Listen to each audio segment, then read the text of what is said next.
I love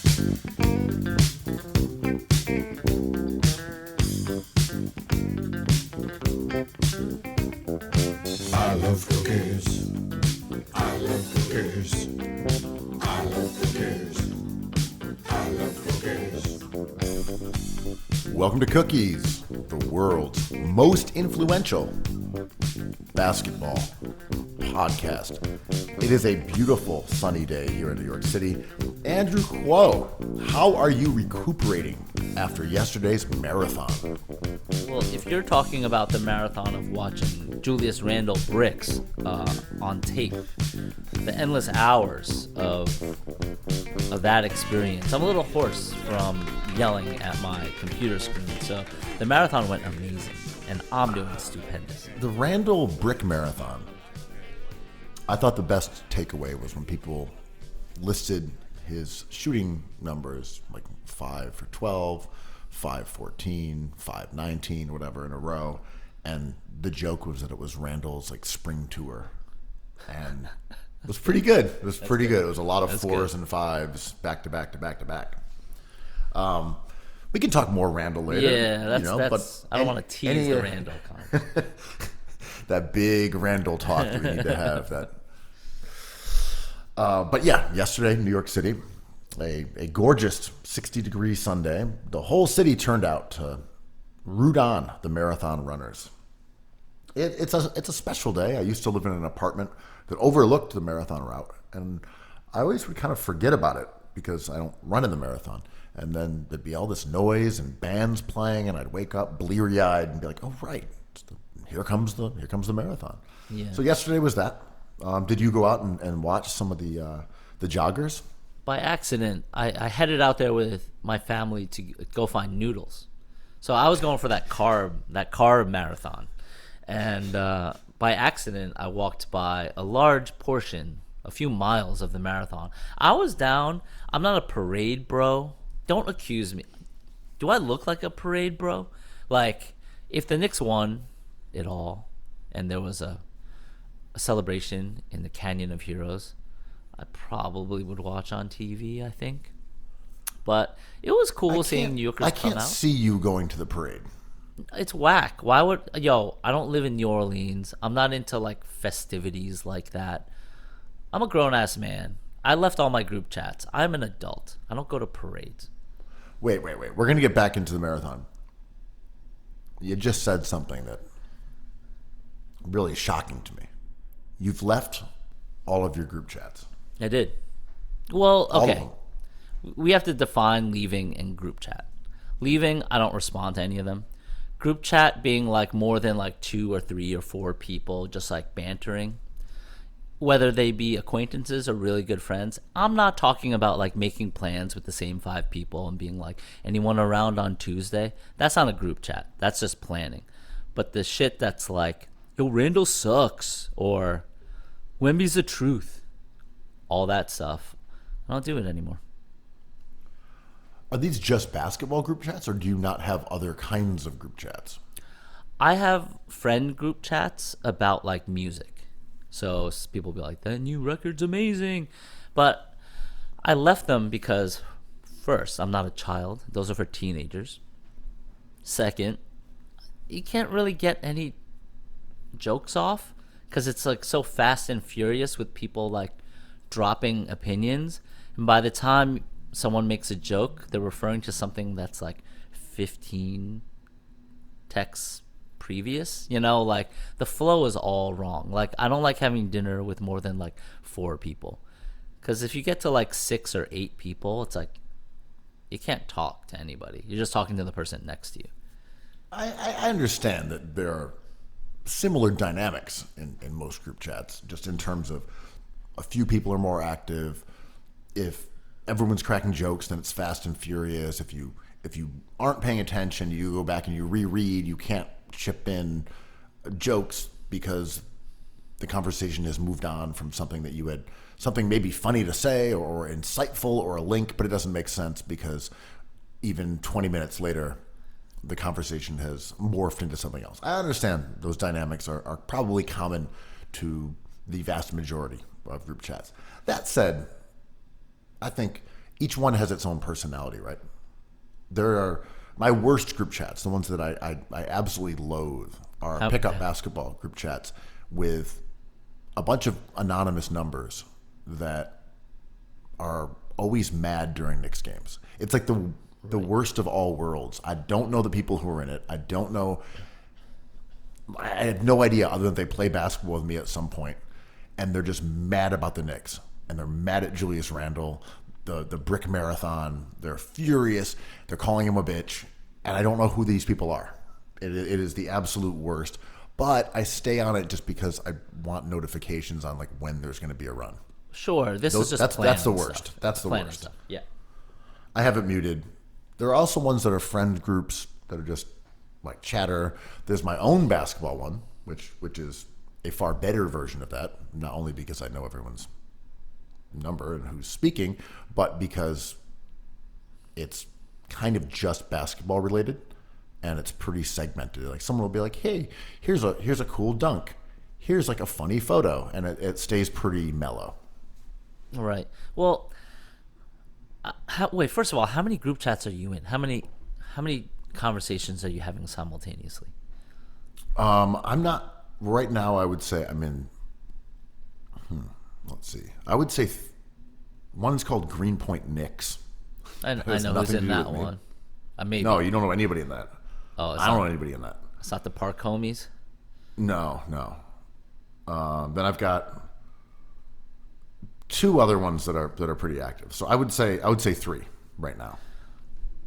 That's a lot. I think that's a bit like you don't have any like nightlife ones where in the morning everyone like does a recap of the night. Nah. I don't think 3 is many. I would say 3 is on the low side. I guess it depends on how old you are. If you were a teenager, that's on the low side. If you're an adult, that's on the very high side. Jokes, but like, I think like it takes way too much time out of my day, and I can't have them both. I can't be on Twitter and have group chats because it's the same thing. It's like I like these jokes. I agree with you, but that's on my Twitter feed, and I'm getting a lot of trash on my Twitter feed too.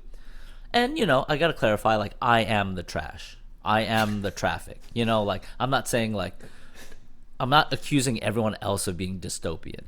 I am what I accuse other people of. So like I participate on Twitter willfully. But on text, like I don't have that dog. So like if someone's like, "You know who really sucks? The Celtics." And I'm like, I can't do this. However enticing that may seem. Bait noted. I just can't do this. This is also one of your measured takes that I view as totally full of shit because I've been on group chats with you and you're excellent in group chats. I like them. Thank you for that. But I've left them, as you notice, right? Like unceremoniously. No, this is true. I just mean these measured takes, these quo things like, "Oh, I'm above the fray." I'm like, I've seen you in the fray. No, you've been in the group chat trenches. I've seen you out there. I'm literally saying I'm part of the traffic. Like I am the thing. I'm not Walter accusing White voice. I am the trash. Yeah, I am him on Twitter or the chat. But I had to leave because it's too much me. It was just like getting to be annoying. I'm like, I hate myself. I'm out of here. Like, why do I want to like do this 4 times over on Twitter and 3 other chats? Well, you don't have that trash dog in you. I don't. I went out there and touched grass. You should try it sometime.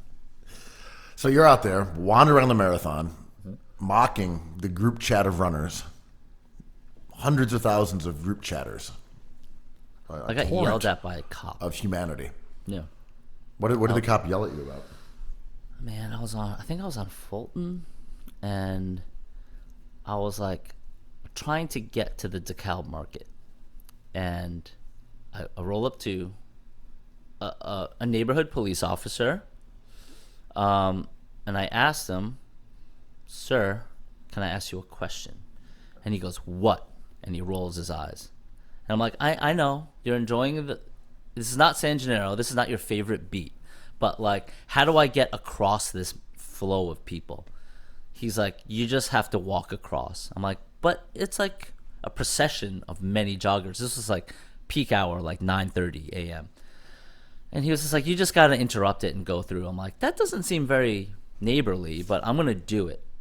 And you're going to watch me do it. So if I get yelled at, I don't want to get in trouble. So I just did it, and like the joggers kind of like went around us, and like it was very chaotic. And then people followed our suit, and we basically took 3 seconds off everyone's time.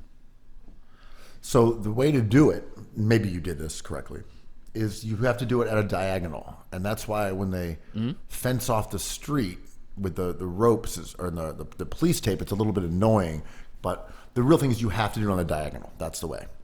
It's like If you fishing. just try- It's like fly fishing. Yeah, well, if you just try to go right across, you're just being a dick. So you actually have to go at an angle with the runners so that they can like move around you, and they don't have to actually come to a stop, and they can feel as if like they're still running. That's Yeah. the move. The straight across the street, perpendicular is not the wave. Basically, there's no right way to do it. You just got to get across and fuck the No, runners. I'm telling you, Fuck their time. this is true. Fuck their time. But the right way to do it is you go with the runners, and like you wade with the stream. You're telling me you can't jump off of a moving car and like land and keep on walking? I mean, maybe you could. No, I'm joking. But like, no, I know. It's not Frogger, as they say. But like, whatever. I did it, and it was really easy. But it was. I was The other thinking good way of doing it is just for those. I'm not saying this was an option for you. Subway stations are great for it. Yeah. You just go underground, and that's what everyone was doing where I was, like in Greenpoint, along Manhattan Avenue, right at that corner. There's 4 exits for the subway, so everyone was just going through and out the other direction. So like no one actually had to cross. It's a part where they come down Bedford, and then it turns into Nassau, and then they make a left. So it was like this huge crush of humanity going down basically, a right angle on that corner. So you just had to dart up and down the subways. Look at you bragging about your subway rich community. But yeah, like so. Which it certainly is not. Yeah, I know. No, it's not. It's the opposite. But what I thought was interesting, to my point about being the worst part of Twitter by just being on there, is there were cars backed up for blocks. People who had forgotten that it was a marathon day, cursing, honking, just like yelling. And I'm like, bros, you can't control this. The mistake you made was you forgot it was the marathon day. And if you knew it was a marathon day, here you are. But you are not going anywhere because this is a thing that happens every year.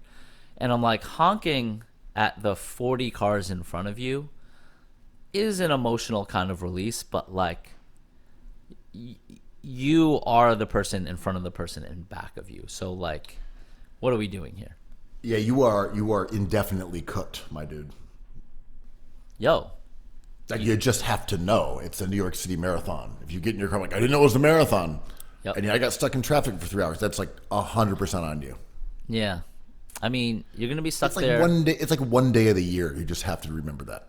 You have to, and it's tough, right? Because like, if you're not thinking about it, why would you? Like, is it next week? The week after? It's like, no, it's today. It's like, but I got to get it to my cousin's house. I'm like, well, you're fucked. You have to find But it. I will say they do try to at least, not to give the NYPD any undue credit, but they do try to keep it so like they won't let the cars even come within a block. Like they'll block off places so you don't make that turn and end up Oh, for sure. Like running up so there. People So it can, really is just your own fault, and you're not actually stuck. You're just in traffic. I have a friend who picked up running recently, and he's serious. Like well, this is part of the story. So he's a serious runner, and he's on Strava occasionally. Doesn't love it, and a lot of people ask him the same question, which is, "Are you going to run the marathon?" And he's so tired of that question that he just ran a marathon by himself and posted it on that social media app. Be like, stop asking me to do it. I did it. I don't have to talk about this anymore in my mind or defend my running against it. And it was such an interesting thing, right? Because like the marathon isn't necessarily about the physical achievement at some point. It's just like a way to participate in a bar crawl, SantaCon, Halloween, the Macy's Day Parade, pick your New York City event. And of course, it's like it's great for you if you consider running on pavement great for you, but it is super healthy to get out there. But I thought of his civic duties and how he was skirting them. Yeah, I think that's a good point because very few people. I mean, yes, people run the marathon to show that they can do it. It's a personal achievement. It's very cool. It is a grueling physical and mental exercise, but being part of the marathon itself is actually what kind of gives it credibility, right? Right. If you're like, hey, I ran a marathon yesterday, be like, well, that's cool, but like, did you do it on the marathon route? Yeah. Did you do it show with, out for New York? Did you do it with all these other people? Were you timed by like the official governing body? Were you wearing an RJ Barrett jersey? No, I actually just went over to the YMCA and ran in circles for Right. 26 miles. Well, that's not the same thing, man.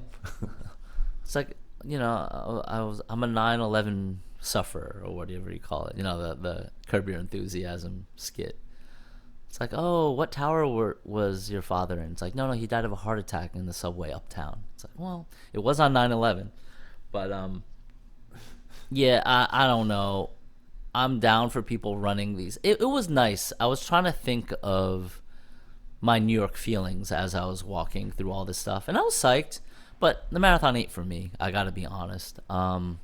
It's cool. It's a lot of kids. I enjoy the people dressed up as like popes running or like leftover Halloween stuff, like a bumblebee outfit kind of. That was kind of cool.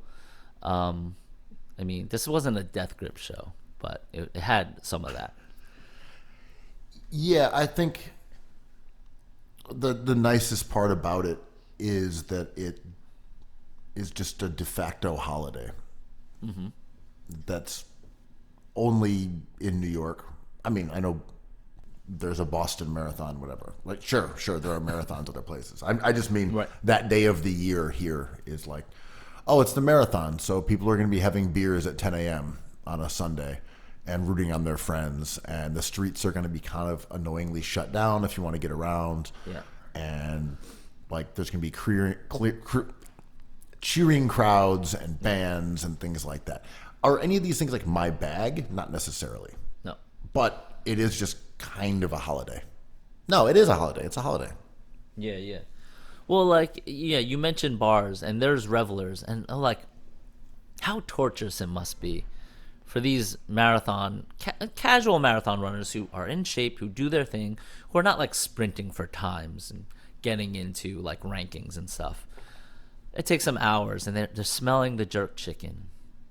Oh, is that funnel cake? Is this Slam Gennaro? Oh, people are drinking brew dogs. It's just like, that'll be. I hope they're still out when I'm done at 3 p.m. because I would love to slam a few shots. And like, I can imagine where you're at, Greenpoint, the most kind of like one of the most beautiful places to run through, where the bar's popping. There's a lot going on over there around Hell Square 5, if you will. Oh, goddamn. You don't want to run through Hell Square 1, 2, and 3, and 4, let alone 5. So this little area where they bust a left on Manhattan Avenue. I'm about after to going bust down a left. Bedfront, where they bust a left is Hang a Louie. yeah, see, yes, that's where they hang the Louis. Is that area where you got Five Leaves, you have the vintage sales people. Across the street, you have got like Frankel's Pony Deli. Boy. There's another place that's called like Good Bar now, I think. Got Starbucks. Yeah, there's a whole bunch of that. That's kind of become an intersection where if you walk a few blocks down on, I guess, I forget if it would be, I forget how the exact streets go there, but you have Lot Radio and you've got the German Spritzenhaus beer hall. And Beacons. It's like that's kind of where the epicenter of North Brooklyn has moved to over the last few years. I think at one point, you would say that the heart of Williamsburg was like North 6th or something like that. No, not anymore. Now it is definitely that area. And one of the most mysterious things about that area is that there is a space right across from Five Leaves that's quite large, and it's had a number of restaurants in it, and they all fail. They all fail, and it's become one of those places that is, quote unquote, haunted. Oh, it's doomed. You can't open a spot there; it won't work. And over the last, let's say, decade and a half, you had a place called Locale, which was just kind of a generic eatery. I forget even what was there; had no vibe. That closed. There was a place called Sauvage that was in there.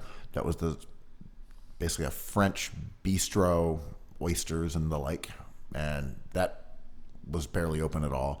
Then it was a Mexican vegan place that the people behind Ojo Moco opened up, and that was like 6 months, and then that closed.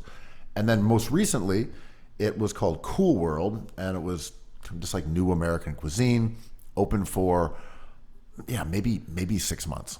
Like these places are going in there, dying short deaths quickly, and they're out.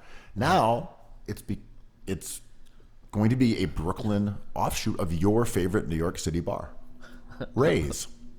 The original Ray's, or the famous Ray's? Well, it's not the original Ray's. I guess it's a famous Ray's in some way. But yeah, so Ray's a sort of, how do you describe it? A Potemkin dive? Full disclosure, we're friends with the Ray's guys for years. Shout out to Carlos. Pussycat Lounge parties way back in the day. We have cut our teeth with these dudes who are a part of Ray's, like for two or three generations of New Yorkers, right? So, I mean, I have a lot of respect for what they do. And I love that restaurant on Ray's. The original Ray's was on Rivington and I believe Forsyth. And it is jam. It's not for me. It's like a Western style divey kind of theme, and it's packed with people who drink in volume. And the Reverie is probably like a 9 out of 10. So if you were going on a date and seeing the Knicks, seeing Julius Randle shoot 70%, you wanted to have like a quiet drink afterwards, you would not go to Ray's. You go to Ray's to power drink. I think they have pickleback shots, specials, they barbecue during the day. It's for people with like 7 or 8 group chats. But they also are a place that I believe has like a door policy. I could be wrong, but I think so. On some nights, yeah. I'm sure. Like it's pretty popular, and it's almost like the dive version of like the Models and Bottles scene, which kind of no longer exists in New York. I'm not quite sure of that. Yeah, but to your point, it doesn't exist. It reminds me of Epstein's bar at the original Hell Square, the famous Hell Square. It was overrun with celebration, young people who are trying to look good, mostly single young people, and a heavy intoxication. Yeah, I think that's an appropriate description. I mean, Epstein's always had the skating element, which barely. I don't know. I guess it was just Dave working in there.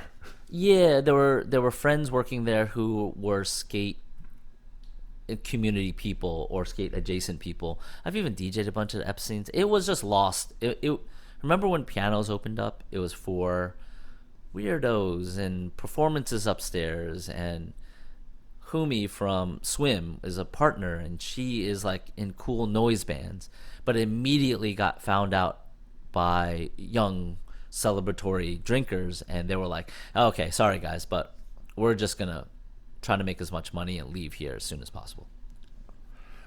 I mean, that was also original Hell Square. The term Hell Square of derogatory, obviously, about places that are absolutely jammed with young, intoxicated, loud, fighting, fucking, SantaCon stuff. Yes. It was for that specific area of the Lower East Side. Like that exact quadrant you're describing of like Orchard and Stanton, and then basically going down to like Ludlow and Rivington. If you're going to make a little quadrant there, it'd be those blocks. I would say Yeah, that area in Greenpoint, North Brooklyn, North Williamsburg, whatever you wanted to describe where it is definitely Hell Square. I don't know if it's Hell Square 1. No, it's not 1. No. All right, let's All see right, if we can. let's rank let's, the Hell let's do it. Squares. Let's Okay. do it. Let's do right. it. Well, Hell are we just going in order, or are Yeah. we trying to figure out? So Well, Hell let's see. Square 1 is Lower East Side. Epstein's pre-Hair of the Dog, pre-Pizza Beach, but when it was completely fucked down there. Like, we're talking. Wait, you're saying this is pre-Pizza Beach? Yeah, because that was the second incarnation. Well, we don't have to go too far into this, but streets First were packed at 2 incarnation p.m. was Piano's Sombrero era. Piano, Sombrero, and then Epstein's kind of.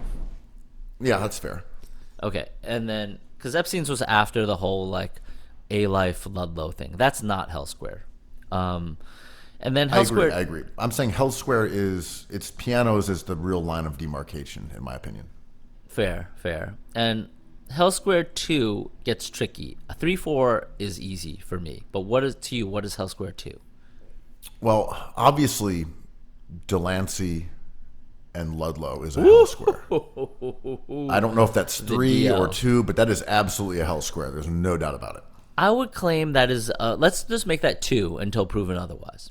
Okay, we've got that. Hotel Chantel. I know what you're talking about. And the DL. That is absolutely a Hell Square.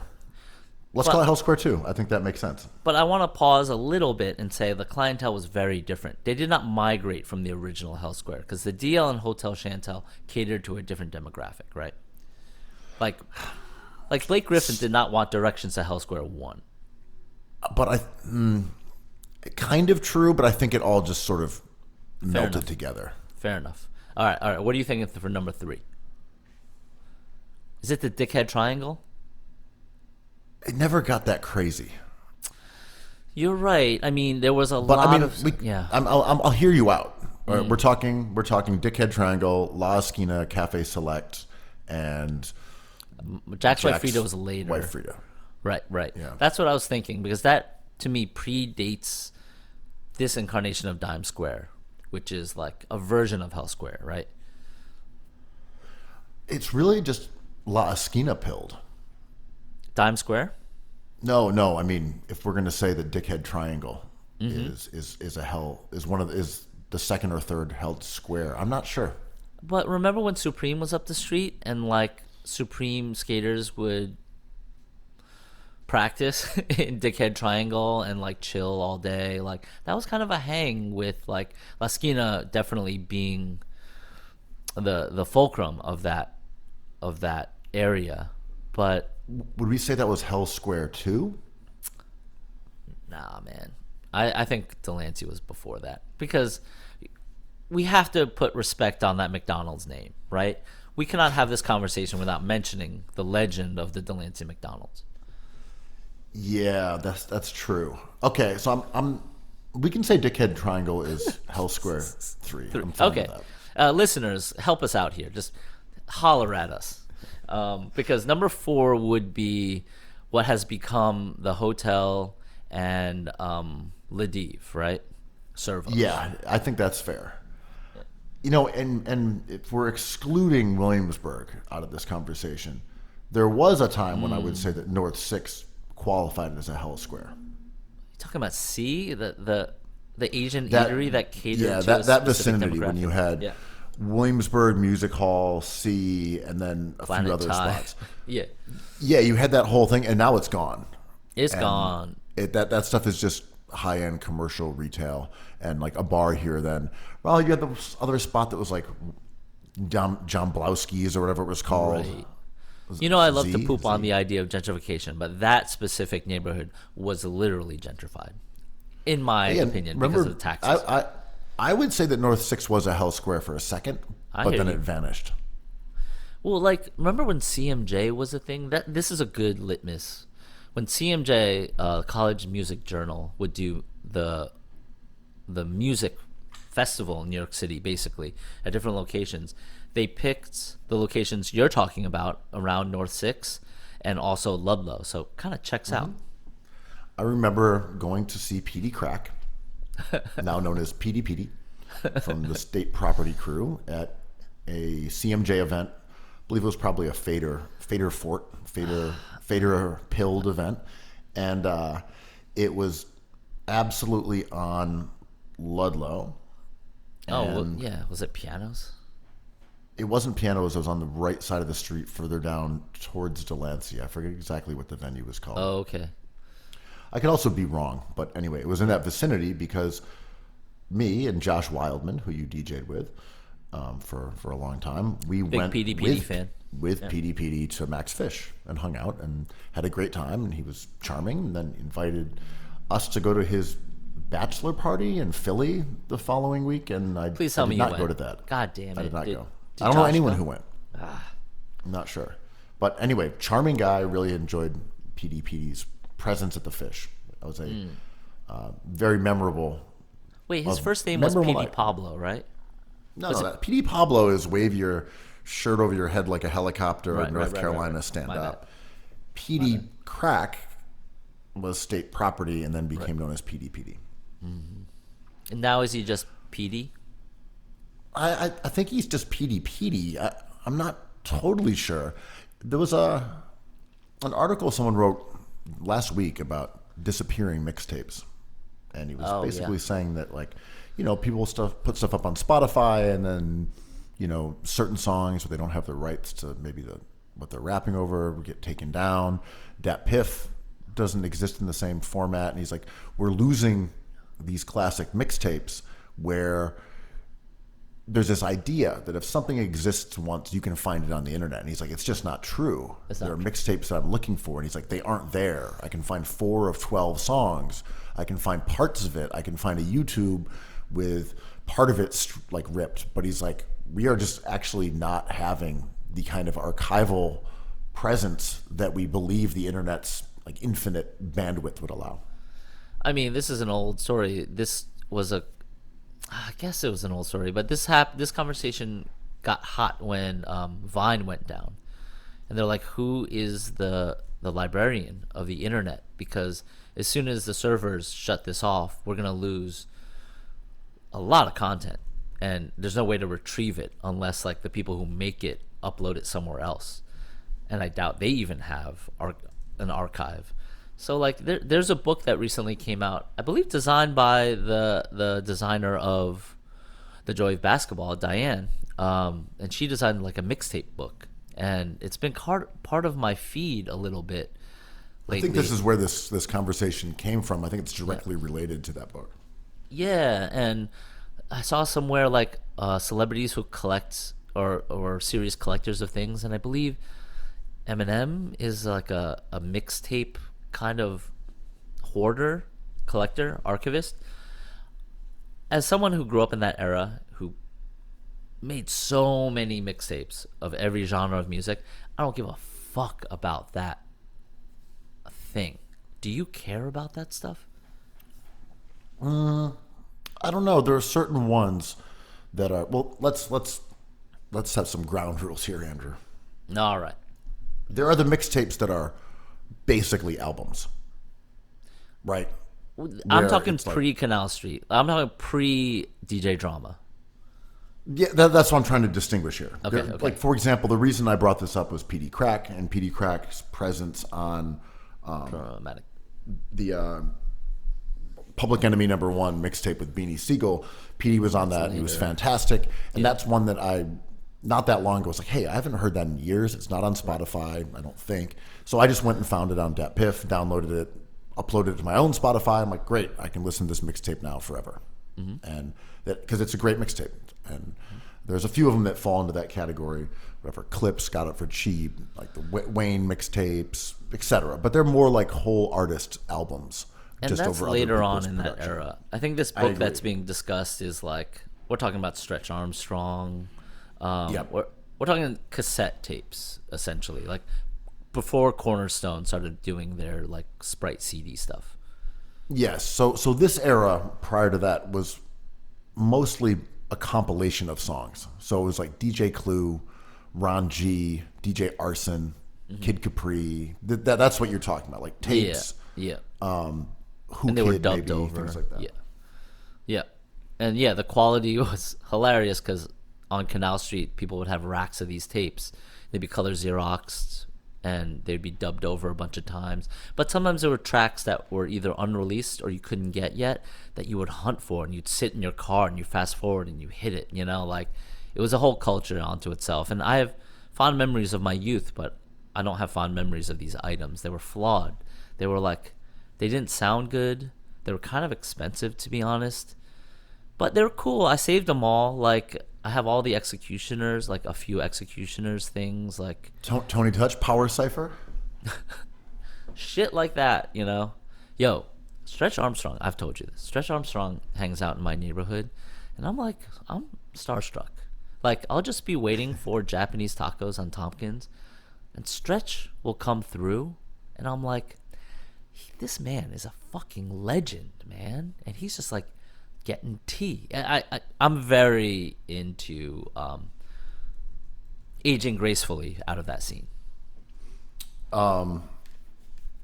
Sometimes I feel that every time we do a pod, it's kind of like a Power Cipher. Oh, 100%. That's what makes it perfect. The perfect Power Cipher. But yeah, that era, I'm with you, because some of those mixtapes I really loved and I listened to them a lot, and so much that the enjoyment is derived from it being a time capsule where it's like, oh, I know all the drops, and like I know how the beat comes in, or I know where, oh, he scratched and cut on the intro to this and then dropped that beat right there. It isn't as enjoyable because of the sound quality and because a lot of them are just kind of like anonymous rap. So like you'll listen to them like, all right, this is like a random Nature verse from somewhere, or this is like, yo, I don't know. I still like them, but I'm with you.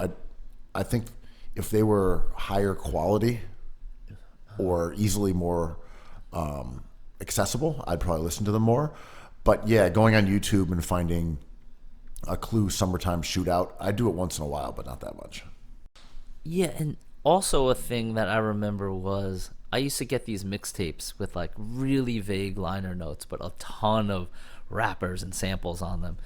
And I'd kind of go find like my friends who were like really deep into this stuff, so they would know like, is that PD PD? It's just like, no, you're thinking of PD Pablo, you know, like, and it's like, oh, that was an old DJ Red Alert kind of reference there. That's why you kind of hear that sample. And now, like, what I love about the internet is like you can watch something on Amazon Prime or whatever. You can pause the shot. It's like all the actors. It's like, is that Matt LeBlanc? It's like, click. Yeah, it sure is from Friends fame, you know? So I appreciate the information, but I lament like the L's that connoisseurs have taken. Sometimes I see people on, Twitter talking about like these rap conversations that we had from the past, and there is a little bit of nostalgia, although I don't really engage in them now. But like best mixtape of all time, like Kid Capri #1. I'm like, I'm glad we're still doing this. It feels very ego trip, Book of Lists era to me, or like, all right, best cameo verse ever, Nas Verbal Intercourse. I'm like, sure. I don't have the same like attention span or yearning to have my opinions noted in these like GOAT conversations, but I like that it happens with rap, and I like that people can still channel that part of their youth. And it reminds me a lot of basketball too, where it's just us like, okay, Tracy McGrady, we're talking about him. It's like DJ Clue, we're gonna do this. I like the sort of transformation of these kind of edgy youth culture things into being like old man nostalgia. Yeah, and the shocking thing, and not to talk about basketball too soon, it's like we're not even talking about Tracy McGrady anymore. It's like old heads are being like, yo, when LeBron beat the Warriors, that was crazy. And young kids are like, what the fuck you talking about, you know? The Jokic season. Or rap heads being like, yo, Take Care is like a classic record. I'm like, I think I'm going to curl up and die, because like that was part of my youth. It's just like Clips. They're old school, right? I'm like, they sure are, son. Right. Yeah, I remember one of my friends was talking to like an 18-year-old, and he's like, what do you listen to? Rick Ross? And the 18-year-old's like, what are you talking about? It's like I listen to Playboy Cardi and Yachty, like Rick Ross. That's like an old man. Yo, it's crazy. Even like mentioning indie sleaze, or even like stuff that is out of that. Like, did you guys listen to Animal Collective? You're kind of doing like this Grateful Dead collective thing. It's like, no, but our dad did. Should we listen? I'm like, holy fuck, maybe, but but like with sports, like the years between 16 and 21, when you form a lot of important ideas, it goes by fast. When you're an adult, 5 or 6 years is not that long. Although the sort of continuity and the uncontinuity of fashion, what people wear, is funny. There was these photos that someone had put up on their Instagram stories from the Shank, which was like a infamous after hours place in Brooklyn, and I was in one of those photos. I saw that. with like a black eye. A designer shiner.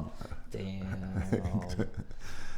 And but some of the photos, it was like, oh, people are just wearing hoodies and North Faces and like passed out on couches and like pretty normal. And then other stuff was just like wild flannels and plaids and all this stuff that is like kind of definitely creeping back in because of indie sleaze resurgence, for sure, into fashion stuff, no doubt, but looked very much of that era too. So I don't know, I enjoyed seeing those photos though. They were pretty funny.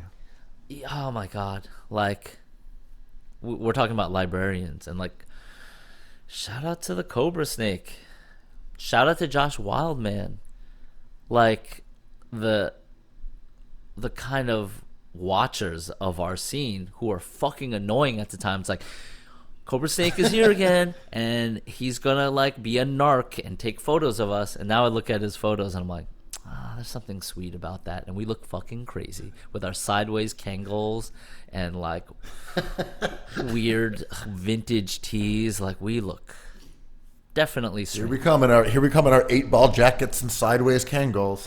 Oh, the 8-ball is still strong, as you know. But like, yeah, man, it was a very strange era, and I don't know I don't think that's replicable. Like, I don't think that would ever happen again, just because like the internet doesn't explode like that every generation.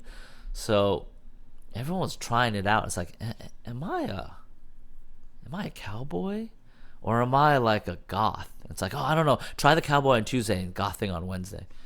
Okay, and then now you're gonna put on some Shutter shades. Yeah. Oh, we're going to the Kanye show? I got the perfect thing for you. Shutter shades. It's like the Strokes are on. Change into your tees. Keffia Shutter shades, 10 deep outfit. Go.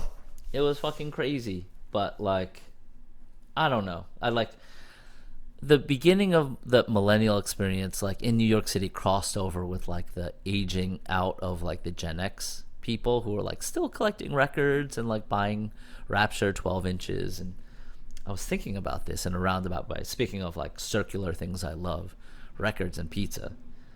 Like, there's a Gen X basketballs. Oh, but time has to be a flat circle. So you would have to flatten the basketball. Flat hoop, a manhole cover. Yeah, maybe you can be an artist and you can flatten the basketballs and you can. I should give that a shot. Oh, speaking of which, up on the wall. shout out to myself on Thursday. I'm having an opening on Thursday. I just want to mention that. I've always said that. Shout out to myself as well, but especially shout out to you this time. Right. I worked on a bunch of paintings. Talking about flat circles, they're all clocks. But if you're around New York City, Thursday, Broadway Gallery, south of Canal. Sadly, no mixtapes there anymore, but you can get some handbags. 6 to 8, I'll be there like a dummy, hanging out with my new paintings. So that's all I got to say. There is a quopening. Yeah. There is a quopening. Well, just before we get back to the sad Gen X pizza man that you want to describe, why don't you give people the listeners a little more about the show? I mean, you're just like, there's a show, come see it. What's going on? It's a whole bunch of paintings there. I make these chart paintings. I've been doing them for years. This one is kind of it's not too far away from the idea of watching a a shot clock or a game clock wind down in a basketball game. It's about placing myself in a period of time, in a smaller period of time, an even smaller period of time. A life, a year, a month, an hour, whatever. So the work is about that, and I'm psyched on it. I worked really hard on it, so maybe that's why the interns have been waiting patiently for me to be done with this bullshit, so they can get to having less gruel. That's what they're saying in the intern shack. in their cage. Yeah, so I'm looking forward to it. It's gonna be Thanks, great, man. Now back to your sad Gen X Oh, pizza yeah, man. let's idea. go. This is what I actually care about. So there's a new character on the pizza scene, and it's a sad character, a brilliant character, and it starts with this guy Chrissy. I guess that's his name, but Chrissy's Pizza. I'm sure you guys have seen it online. It was on Dave Portnoy's pizza review show. But he posted something this weekend that got me thinking. He wrote quickly, I haven't served a pie to the public since September, but I'm going to post a regular pie for Regular Pie Appreciation Day every single day. If you want a pie that tastes somewhat like the one that's readily available, go to shops like, and he mentioned Suprema, Uchiha, Amor, Tommy's, etc., that have been around since the 90s. The 90s, dude, that does not seem like, I wanted him to say like the 70s. We were just talking about these mixtapes and CDs and Canal Street. I wanted him to talk about like the way like Babe Ruth shit. And then he ends with the line like, give it to the greats. Like don't wait for me. Like pay homage to the forefathers. And I'm like, god damn, time goes by fast. But do we have an introduction of like the evolution of the soup Nazi? Do we have the sad boy pizza artisan? Well, I like that idea that the soup Nazi never got an origin story. Mm-hmm. We know that he is draconian in how he ladles out his gruel. Mm-hmm. Like he's always down to give you less. Always. But we don't know why the soup Nazi is like that. Right. Like, what about his childhood? Does the character of the soup Nazi from the Seinfeld show make another appearance later in Curb or another show? Am I remembering this? Well, he was in Seinfeld again, I believe, in the Finale. In the finale. I can't remember if he showed up in Curbed. Was there any speculation about why he was like that? No. Not that I can recall. Yeah, what nationality was he supposed to be from? No soup for you. I mean, was he supposed to be German? I mean, one would assume that's our biggest clue, right? But he kind of looks more Eastern European with his big mustache. Totally, but I'm wondering if he was supposed to be Yeah. German. But he definitely did not come off as German. No. He was Slavic coded for Right, sure. right. Where's Mugalatani from? I don't know. Neither do I. And we should know these things, but if only there was a way to find out. But like, so when I say There isn't. when I say the evolution of the soup Nazi, it's like the reluctant genius, right? It's like the J.D. Salinger of whatever, that trope. Jeff Magnum, like Neutral Milk Hotel, Lauryn Hill, who today was like, did you see Lauryn Hill's tweet? She's like, you guys are getting mad that I'm late everywhere. You should be grateful that I even show up. I'm like, she's right. Like, we should just be grateful that she made what she made and she just shows up at all, because these are her terms. We know her terms. That's true, and I agree with that. My Lauryn Hill critique goes back to our Luger's theory, though, which is that if Lauryn Hill was doing her classic songs as we know and love them, her tardiness would be totally acceptable and like part of the deal. Right. But when I went to see her perform a couple of years ago, she was doing different versions of everything, and maybe that was solely because of lawsuits and legalities of who produced the records and what was cleared. It definitely has something to do with that. But she did bizarre versions where it was like, okay, here's Killing Me Softly, and it was a calypso version. And someone next to me was like, "When's she gonna play Killing Me Softly?" And I was like, "She actually just did. Sucks. That was the song Sucks. you heard." So the Luger theory for her is that if you are a huge fan, you don't care. You just want to see Lauryn Hill. Right. But if you are a fan of her records and songs and you want to see them in as close a live approximation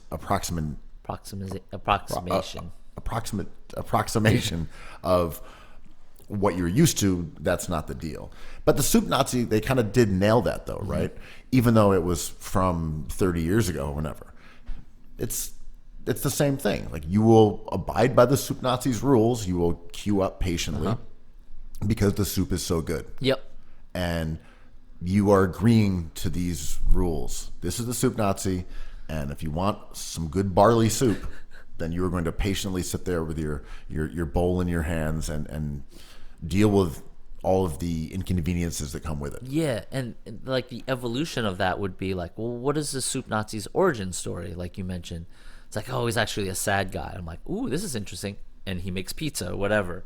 And I like where you went with this, because we're seeing this, especially with Lauryn Hill. We're seeing this with like Billy Corgan, right?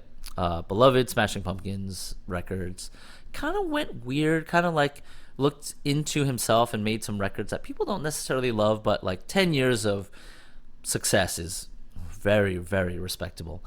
And after years of feuding with his bandmates and singing Take Me Out to the Ball Game at Wrigley Field, he's back this year just being like, okay, I'm going to play the hits for you. I know what you want. I'm not going to mess around anymore. I'm going to go on tour with Green Day and give you my songs with the original band like they're meant to be. And at a certain point, the Luger thing creeps through, and I wonder, I mean, Chrissy's Pizza is like a white hot like idea right now, and I think he's paralyzed in many ways. Writer's block, painter's block, whatever you want to call it. But he's just like, I'm guessing in his mind, he's like, oh, maybe I don't want what's coming for me. And what's coming for me isn't the success. It's the come down from that success. It's the disappointment. It's the people invariably being like, this is not that good. He's like, I know it's not that good. Other people are doing it better than me. I'm going to beat you to the punch. I'm nothing. I don't want to make pizza anymore. And he's got this brand new shop. This guy, Chrissy, does, you said? Yeah, he's at the old Superiority location. So he's in cahoots with Brooks. So Brooks gave him the old spot. I see. Yeah, I mean, this has kind of been a thing lately. Obviously, it happens with pizza because of the popularity. But, like, okay, this one spot's making unique slices with, like, oxtail, and it's like the supreme model of in Shout Brooklyn, out to Cuts and of Slices. Then there's also the ones that are like, oh, they're cooking it in their house, and you have to hit up this number. That's Chrissy. And they'll like deliver it to you. That's Chrissy. He went famous. Right. That's what. Yeah. Right. That's what I'm Yeah, saying. You've got that. Those are models, and then you also have like, I don't know. I guess I'm just thinking about like other food stuff. It's like that's your entryway to getting hype to then getting your brick and mortar now. And there was a New York Times story about kind of a fictional steakhouse that existed on the Upper East Side, and people used Google reviews as a prank to generate like heat for a place that didn't exist. And then they kind of went all the way through with it, and they had a big dinner, so they had to rent everything out and cook everything, and apparently the food sucked. But the New York Times wrote about it, and this whole thing was a stunt, and it was a knockoff of one that happened maybe 5-10 years ago in London. Like, it's a direct knockoff. Right. I don't know if that was mentioned in the Times story, but London did the exact same thing. Fake reviews on TripAdvisor to create the hottest restaurant that did not exist, and then they did like a real event, and like total knockoff of the British trick.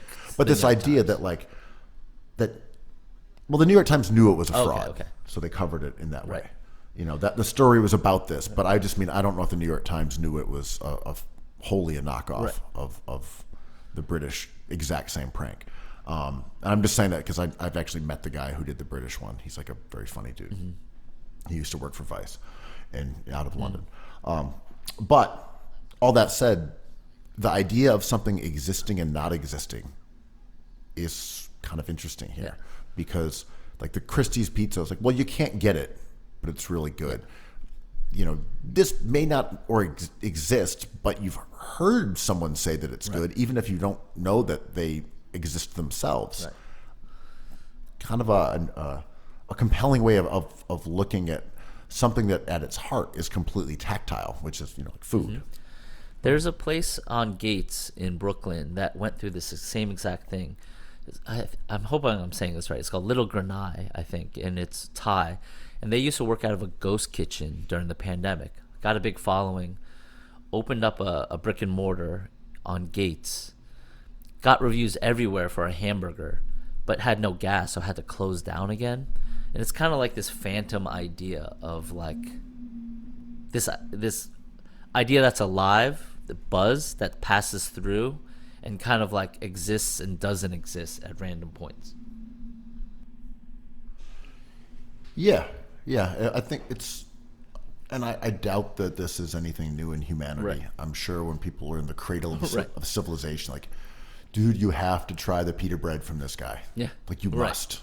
You have to. Like, yeah, but the lines are so Pita long. bread, yeah. Okay. Yeah. I'm telling you, if you want the lavash, you got to go there. You gotta try this guy's mead, man. It'll get you fucked up. It's like I can't get my hands on it. It's like, well, just wait in line. What? Look, I'm just telling you, the mead you are drinking is trash. It is absolute garbage. Yeah. You have to go to my mead guy. Yo, their tack is so crunchy and hard to chew. You just gotta get your hands on it. But like the common thread between Sad Pizza Guy that I love and Little Granai is like a sadness. Well, maybe just the Sad Pizza Guy, because he doesn't want this, right? Like he started. I've been following him since when he launched it. Someone told me about it, and I just started. I love watching him make his pies. He's like, you can make some of the best tasting pizza from your normie oven, and I followed his journey, and it was awesome. But the whole time, he's like punk and like, I think more hardcore. Like he's part of the New York hardcore scene.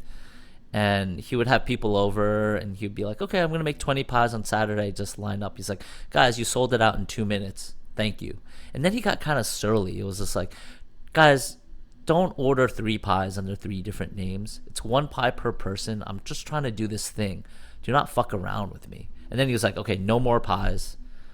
I'm going into hiatus until further notice. And it's like this reluctant kind of attention that he's getting that you couldn't even buy. Like you couldn't even generate this heat if you had the best PR behind you. And yet he's just like, I don't like it. I'm not doing it, because he's a kid of the 90s who was like, corporate rock still sucks. Like, are you a sellout? And like, Brooks at Superiority still has this ethos to him too. It's interesting how like that generation grew up. I agree, and shifting this to basketball. Someone like Julius Randle, he's keeping the 90s alive. He doesn't care about efficiency. He goes out there and he chucked shots up because his job is to chuck up shots. It doesn't matter if it looks like a Green Day spring schedule. What's going on with Julius Randle? Looks like he's playing with oven mitts on. Not to rehash our Julius Randle talk for years, but it's the same thing. But I was thinking this morning, as I do when I wake up and have my cup of tea and stare out my window at 7 a.m., I'm like, what is up with Julius Randle? So in the draft, in Kentucky, lauded prospect, doesn't really project to be a superstar. In the draft, lauded lottery pick, doesn't really project to be your 1A. In LA, kind of good. New Orleans, kind of good. Free agency, not really projected to be a number 1, but desirable. New York gets him. He's up for a contract. Not really expected to make max money as a superstar. Gets a modest contract. What are we doing to this man? Why do we put him on such a high pedestal? He is slumping worse than any player I've ever seen. He might snap out of it, probably, at some point. But, like, why are we so hung up on a guy who is not making the best pizza in New York? I mean, just for some context here, this is a guy who has been All NBA for 2 of the last 3 Not years. his fault that he overachieved, right? I'm not blaming anybody for anything. Yeah. I'm just giving some context here. So, I mean, last season, arguably the best of his career, had 25 a game, 10 boards, 4 assists, just absolutely monster numbers. Slumped now. through months though. Had a bad stretch. Yeah, he has always been a fairly erratic player in that regard. Right. But this year, it is just shocking. I mean, he hasn't had a game that even has been remotely good. And right now he's shooting 30% from 2, 23% from 3, an overall field goal percentage of 27%, which I believe is the second worst in history through 6 It's games. historically bad. His true shooting percentage is 37%, which is just wild because he's also not making free throws at a high rate either. His current free throw percentage is 62%. Not insane, but also far below his league averages. I'm not giving him the yips here thing, but I've also watched him play and he's like bobbling passes. I'm wondering, is he just secretly playing with like a broken index finger or something? What's going on here? I always think the body's connected to the mind, whatever. Nursery rhyme, you want to apply that to. So I think while I've questioned if he's hurt. He doesn't look hurt to me, but I cannot tell. I am not a clairvoyant that way. But like, I'm not a clairvoyant emotionally either, but I think it's a little of both. I love him because he's so passionate. He is a Mamba mentality guy. When he fucks up, he gets angry. His teammates seem to like him quite a bit, but he'll bark at them. He'll bark at coaches. I love that for an athlete.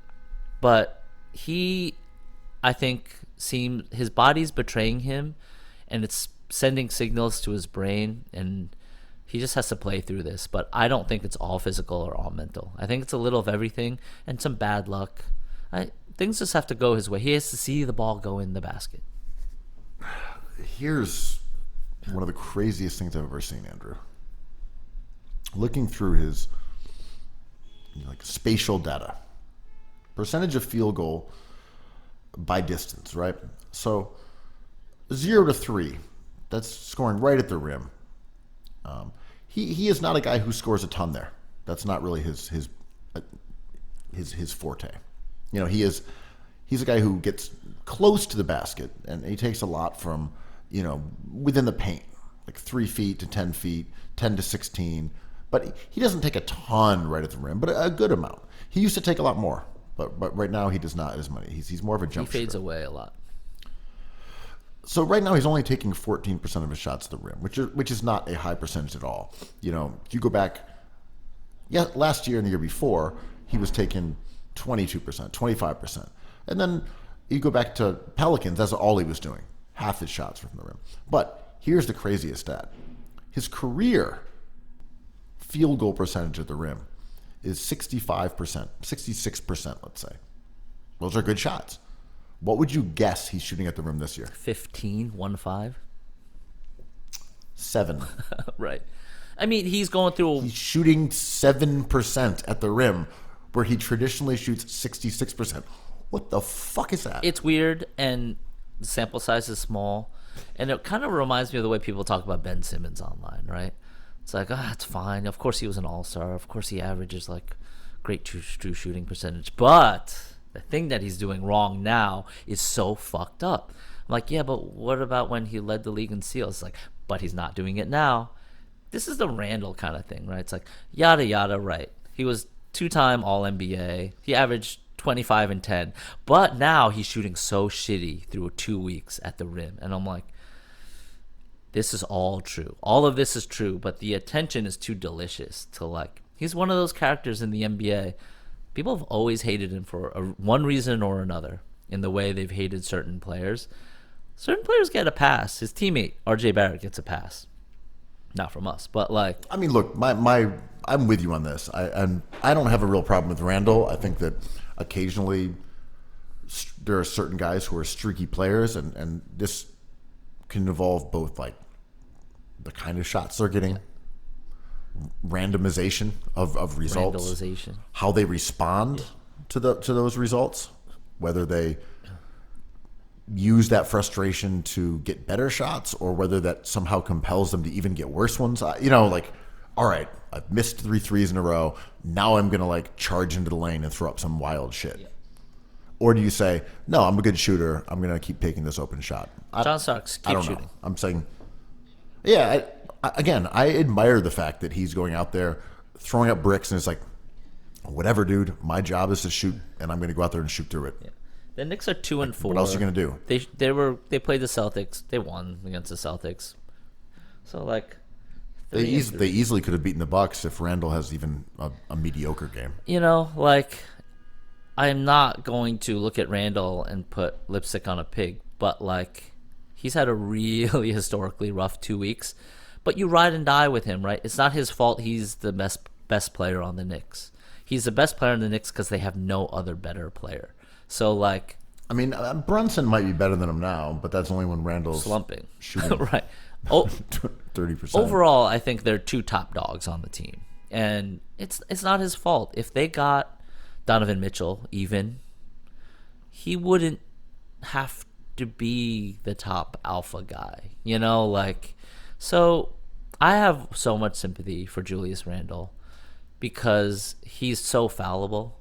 Like, he is far from a complete player, but he does so much with his skill set that I'm like, the worse he struggles, the more I like him, because I'm like, I sort of agree with this. As I tweet it, I'm like, he sort of win me over with this. Like, every night I'm out there just being bad. Like, respect. Yeah, I'm leaning into it, man. Yeah. I can't make anything. I'm just a 30% shooter now. This is how I live. Yeah, I mean, I'm rooting for him. I like it. Like when the Grizzlies went 0-5, I'm like, I gotta start watching this team, man. Like, do I love this team? Am I a Grizzlies fan now?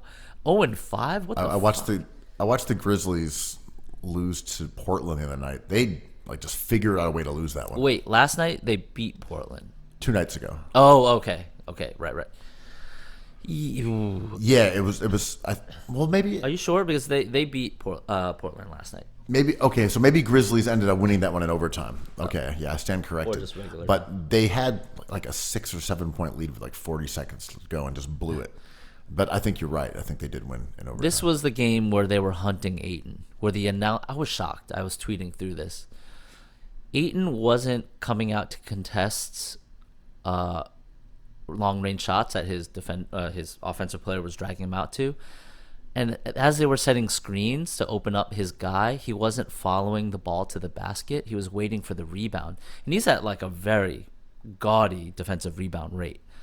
There's different reasons for that. And I think Ayton is a good player. But like the announcers were like, I was watching the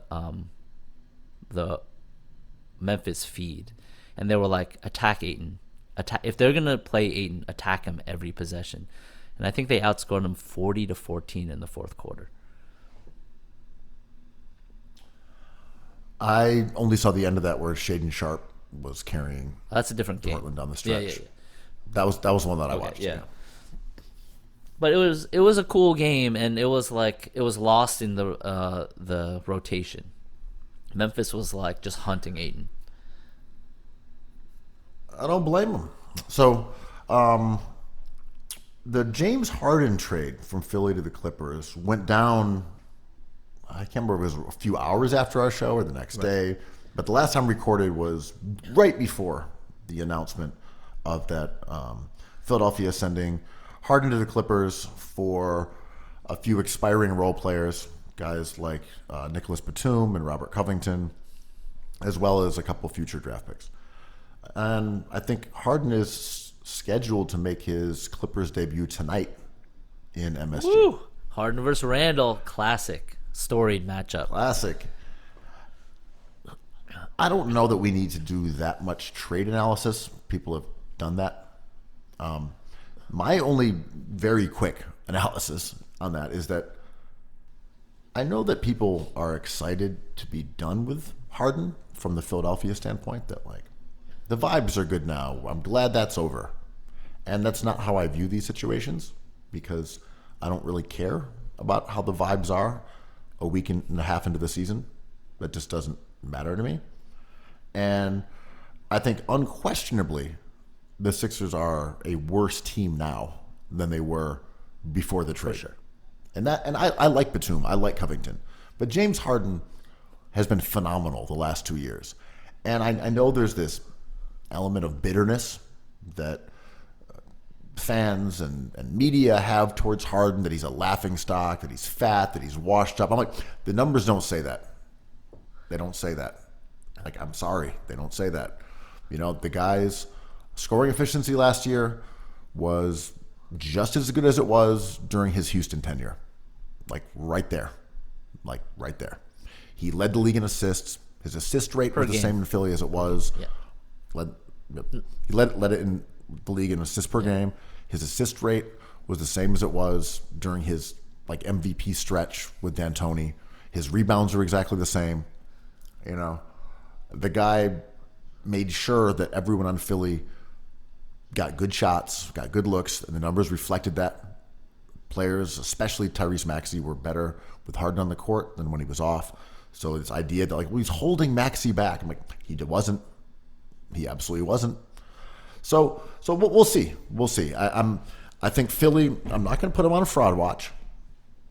I'm just interested in seeing how well they will perform against good teams, because beating up on the Raptors and a Suns team that does not have good players, losing to a Bucks team that we now know is a little bit sus. They're on fraud watch. Who is on fraud watch? So I'm interested in seeing if Philly's offense can keep rolling, because right now they're top four, and you know they've had some great Tobias Harris games, they've had some great Maxey games. Embiid's been awesome; he's passing really well.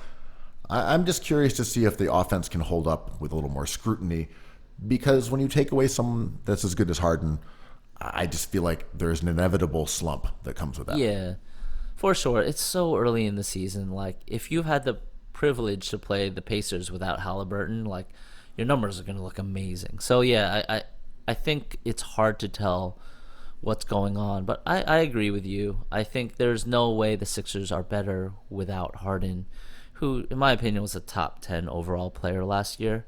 But I do think certainly offensively, there's not even a debate. He was a elite offensive player. Yeah. Like maybe we can talk about his defense being suspect, or you know there being elements of his game that aren't as good as they used to be, but offensively he is a monster still. Yeah, I consider him a top 10 MVP guy for sure. Like, I'd rather have him than Donovan Mitchell, for example. But who's great. No disrespect. And you know, those 2 draft picks is what Morey wanted, and he got them. So I think there's more wheeling and dealing. Can we move away from the Sixers for a second? Yeah, of course. Let's move on. Clippers, man. Like, in your basketball life, did you ever imagine Ivica Zubac would be paired with these 4 players? Like, their starting lineup is crazy. I love that they're starting them all. Fuck it. It's crazy. And these guys, I know they're all degrees of washed, and this is how they get together. And I felt this way about the Rockets back in the day with like Drexler, Olajuwon, Pippen, Barkley, all that stuff. Yo, these 4 on the Clippers, like, that is a tremendous collection of players that I'm not sure fit together, but they're all geniuses. Like, let's see. I'm dying to see this. Yeah, my main thing with the Clippers is that the obvious concern is health, right? Of course. Like, it's too boring to get a team to. It's like when someone's like, well, the thing about Wemby is that big guy is off. Like, I know, dude. I know. I didn't bring it up. I just want to see it, right? Like, will we see 50 I'm not games? I'm not saying you did. I just mean, like, the caveat is like the boring conversation we don't need to have. Yes. This is why they're together, because the risk is there. But I also look at it, as you said, like, I know they're long in the teeth, but this is an intoxicatingly talented group. They're still in their primes. But They're in their primes. I mean, it's outrageous. You have, a former MVP, 3-time scoring champion, led the league in assists last year in Harden. You have Paul George, who's been an MVP candidate. He's been a Defensive Player of the Year candidate. He is a goated video game player and a hero to a generation of hoopers. You got Kawhi, who's a 2-time Finals MVP, Defensive Player of the Year. You got Russ, an MVP, who averaged a triple-double. I mean, it's really cool. Yo, and like, we're not talking about like Shaq Celtics or like Grant Hill, like kind of moving around at the end of his career. Antonio McDyess just playing a role. These guys can all drop 30 points if asked to. And I'm interested. There's no way they can all eat at the same time. And there's interesting. I saw, what was it? Deadspin was like, that should be a reality show. I'm like, I don't know. They're kind of post-interesting. They all want like a good work environment. They all want to be in a place where they're happy. I find them off the court to be a little boring. But on the court, I'm like, there's going to be some clashing egos. I'm just really interested to see if, I heard Russ might start as a distributor. That's Harden's bag, so I don't know. My main thing is, what is it about the Clippers or this variety of Clipper that has no romance to it? There's no mystique. There's nothing about them that. Why are they so post-interesting? Because Lob City was not. That was a captivating team with, Blake jumping out of the gym, DeAndre yamming everything, and Chris Paul is the ringmaster. Pat Beverly chucking being up a threes. shit talker. That was fun as hell. I mean, like the Clippers, as a contender, were a fun team, and you tuned in to watch them. Is it a uniform thing? Yo, Like what? yeah. But okay, There's something about the Clippers and like their uniforms that is it just feels like it sapped the energy out of the aesthetic. I don't know. they had the slickest player in the NBA on their roster in SGA, right? Like, I love watching SGA play. That guy's a joy to see. Hoop. They had him. They drafted him, and they traded him for, as we know, Paul George in that monster deal. But, like, it can't be the uniforms. First of all, I think red, white, and blue. I love this country. But red, white, and blue is a funny combination of colors. Not only because red and blue are complementary and white is hilarious, but, like, it stands for, like, this fake patriotic thing. Like, when I see, like, if Ellsworth Kelly did a red, white, and blue painting, I would laugh at it. Rest in peace. But, like, I think the colors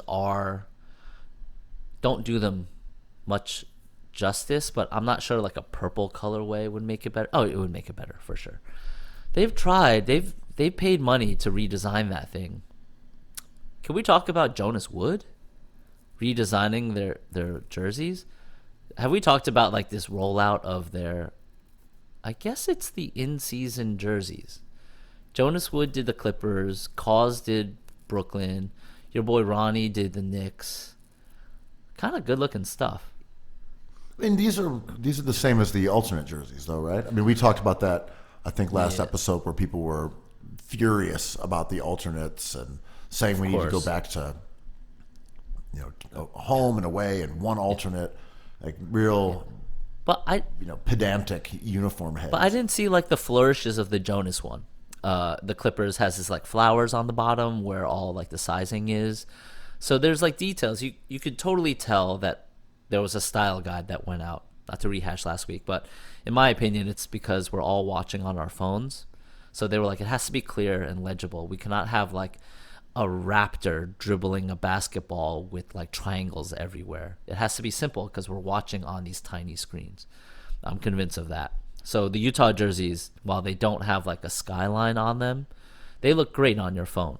They're really bold if you were watching on, like, a Russian streaming site, if that was a thing you did at a bar, if you were with your friends having beer, But Yeah, like pre-Pizza Beach. yeah, exactly. If it was pre-P. You have a little power cipher. You're hanging with your guys. You're talking Soup Nazi origins. If, yeah, and you wanted to check out the end of the Jazz game, whatever, you can. It's legible. But the Jonas stuff looks good. I have these are some big dog artists. Daniel Arsham for the Cleveland Cavaliers.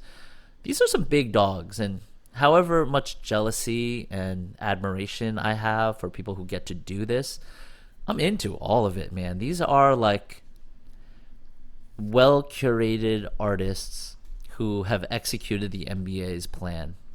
I'm super into it. Well, so moving along from that aesthetic conversation over to the mid-season tournament, which has just launched. A few things. It is confusing to everyone, except ultimately I don't think it's that confusing. But yet, no one really knows what's going on. The largest story was that because not every game in a row qualifies as being part of these brackets, which I didn't even know that. I thought Every Friday they would and just do Tuesday. them in succession. Right. It's like, okay, the accumulation of these particular games we're highlighting. I was like, oh wait, it's not just whatever happens over the next week. No. It's spaced out, and you'll only know that it's one that matters because the court is going to have a unique lane extended that goes throughout it with two different colors. And that was clearly, as you were saying, a design initiative, which was the court has to look insane so that people won't know it's a regular season game. Yeah, and it is confusing. It's a Google away, but I was also confused. And they all these rounds count except for the finals, which don't count for a regular season record. Right. And they're spacing it out, and I thought it was kind of awesome. I was like really stressed out at the end of the Knicks-Bucks one. The Knicks had them, but it crumbled pretty fast. But Would you think that you cared more because it was the tournament? did. Or did you care more? no, I did, literally. I thought it looked beautiful. I thought there was stakes that were there. And it's kind of honest, right? Because the winner gets money. And I hear some criticism being like, well, they're not playing for an advantage in the playoffs. Shouldn't they get like a bye or some sort of automatic entry into the playoffs? Or should they have home court advantage of their choice? And I'm like, no, they're prize fighters. They get money. That's what motivates them. Let's be honest about what we're watching. We're watching people playing for their livelihood, for contracts, and this whole idea of morality with honesty and loyalty is bullshit. Give them money. I agree with that on a larger sense, but not really in this case, only because if you're making a lot of money, you're making $500,000 every game. Yeah, but you're playing for Like, the I know last that's guy not- on the bench, right? I mean, there is that, but I just mean if you're Tobias Harris, you're making $500,000 Oh, a game. Tobias Like, catching strays. He's having a great season. He don't deserve this. Not knocking him, just talking about that's literally his salary, right? So I think on one hand, I hear you, and that here is a financial reward that is meaningful. I'm just saying that the scale of the money that the superstars get is not the same as if you are a first-year player. If you're a rookie on a $3 million contract, hell yeah, you're trying to get that. That's an enormous bump in your salary. But for the superstars, which ideally are the ones who will carry this tournament and make it exciting, it doesn't have quite the same initiative. I'm not opposed to saying, okay, whoever wins this tournament gets automatically into the playoffs because the odds of it happening are really high anyway. Sure. But no, It'd be funny if it's like the Pistons win it, and now they're going to go back to tanking because they know they're in the playoffs. They're going to put Jalen Duren on the bench so they don't inadvertently win games. Get that number one pick, and then go play in the playoffs. for sure. And back to the money thing. Like, we don't have to rehash our Jay-Z cousin conversation, but when these top dogs get fined, like, they are mad. Like, we've been around ballers and rich people, look at me, Louis, who are cheap as fuck, man. I'm like, you are the wealthiest person I know, and you can't pick up this tab? Fair enough. there's like kind of like a spiritual payment that you don't want to make. I get that. But sometimes when like Draymond Green gets fined for technicals, he's fucking pissed, man. And he makes money. Yeah, there's a tremendously wealthy person kind of in the similar orbit. And he knows everyone likes basketball. I'm not even talking about me. I'm talking about Making that people Joey who are- no, people who basketball are- money. Yeah. No, I'm saying people who are closer to him than I am. This has nothing to do with me, really. He's just in the same orbit again. And I'm like, why doesn't he just get like 4 tickets every year and say, hey, you guys like this? I'll go with you sometimes. And one person's in charge of them, and we'll just try that out for a year. And we'll go to Knicks games together. And if I'm not in town, then you guys can go. Doesn't do it. Has billions and billions of dollars, like one of the wealthiest people on the planet. Doesn't look out. I'm like, it's not what I would do. If I end up with $50 billion, rest assured, Andrew, I'm getting you a nice seat in the 200s Yeah. Well, once in a while. we know 2 different billionaires with the B, because the billionaire I know bought courtside seats for a few years, I think 3 years. And I was lucky enough to be the charity case to sit at them.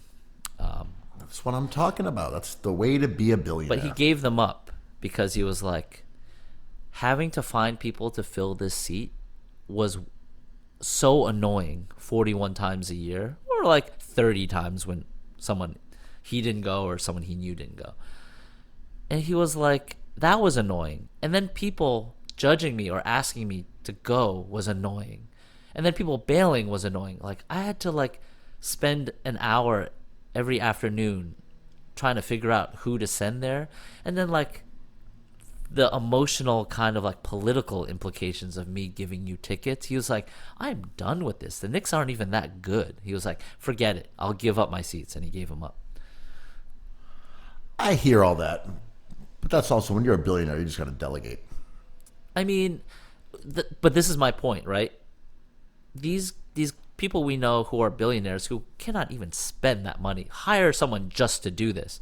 They don't think in those terms. They're just like, I don't want to go to 11 Madison. That's really expensive. I'm like, bro, you're a billionaire. It's just like, yeah, but it's just vegetables. I'm like, bro, you're a billionaire. But they don't think in those terms, right? Because it's like where you can, it's origin story. It's just like, well, I didn't grow up with this money, so like I don't really believe I have it. I'm like, I'll believe it. Buy me courtside seats. I mean, my thing is that, like, I get that volume of money can seem like hypothetical. Right. Okay, I've got my value with my buildings and this kind of stuff. It's different from what I actually have in my account. Oh, sure. Yeah.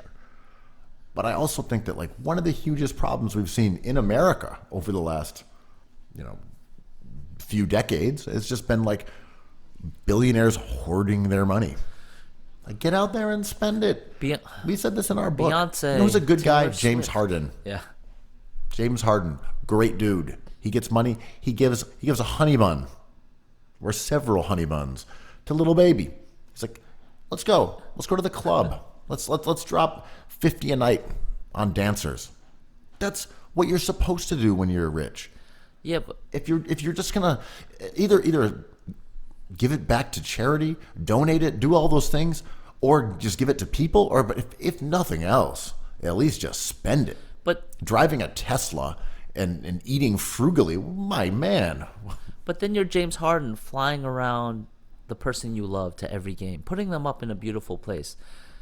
Oh, there's Kelly Oubre who just walks by, and it all goes up in smoke. Like, these are emotions, man. I'm just saying the hoarding of money.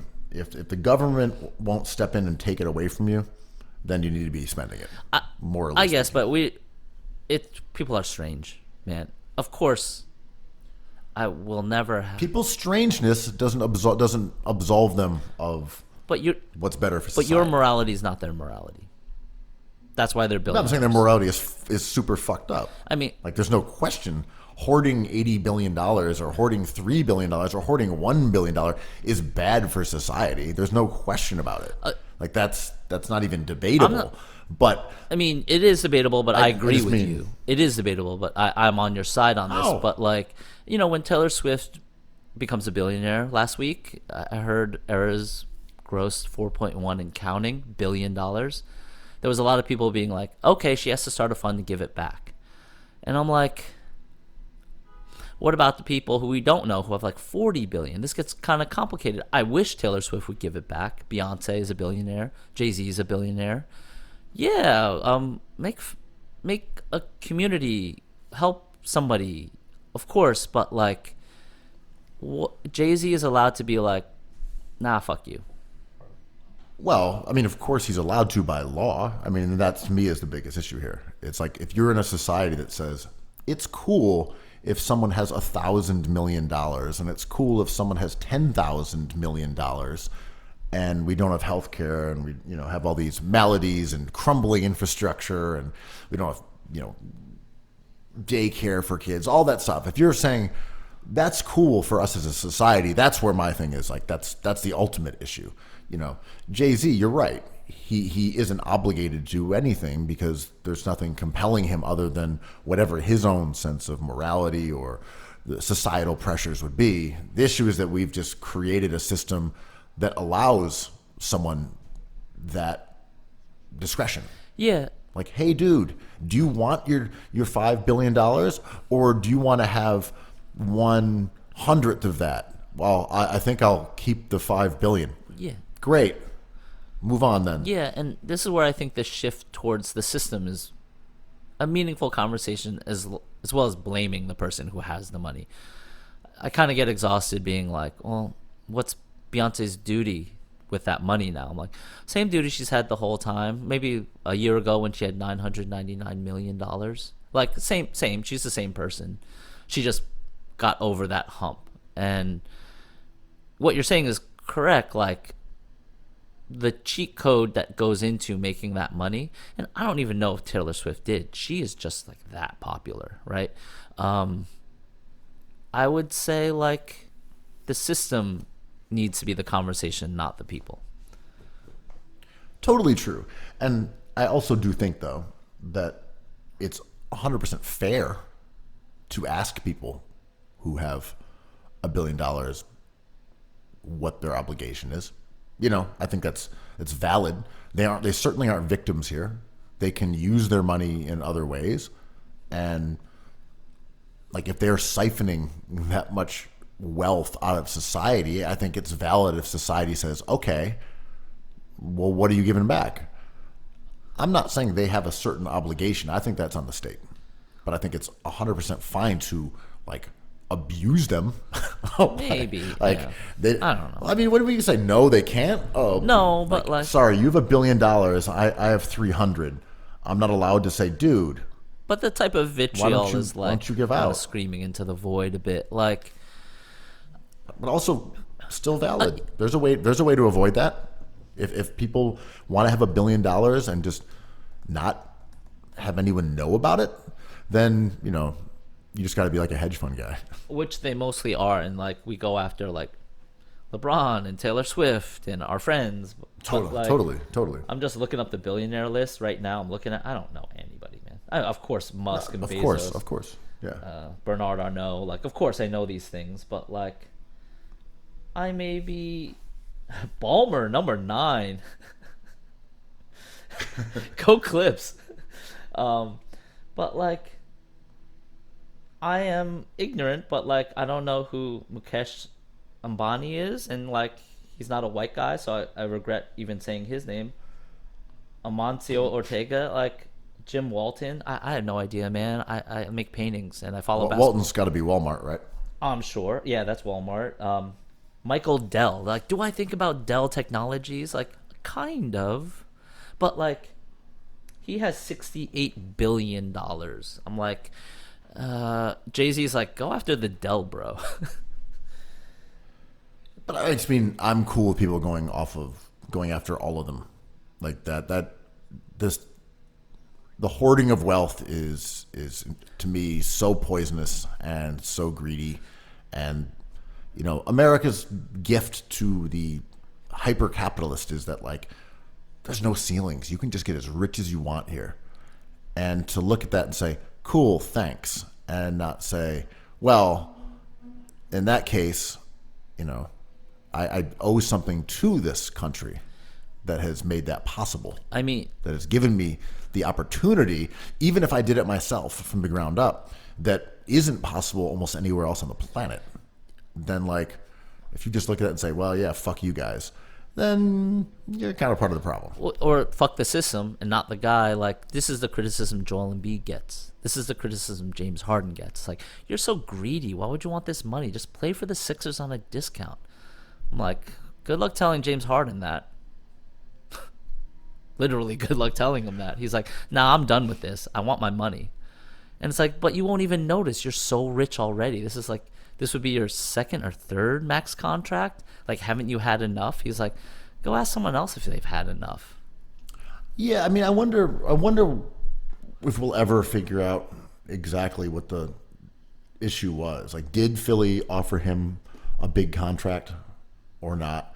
Were they actually going to bring him back after the deadline for the extensions? Or, I have no idea. And I don't think James Harden is even under the impression that he's going to get another huge contract. No. I don't know. I'm only speaking in the context of him specifically. Yeah.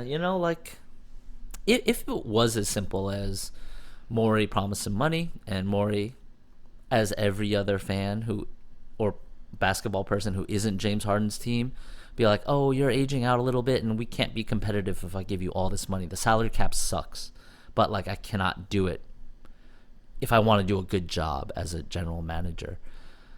We all see, and if it's as simple as that, and Harden was like, but you promised, and now you've broken this promise, our alliance, where we were allies and now we're no longer allies, it's okay.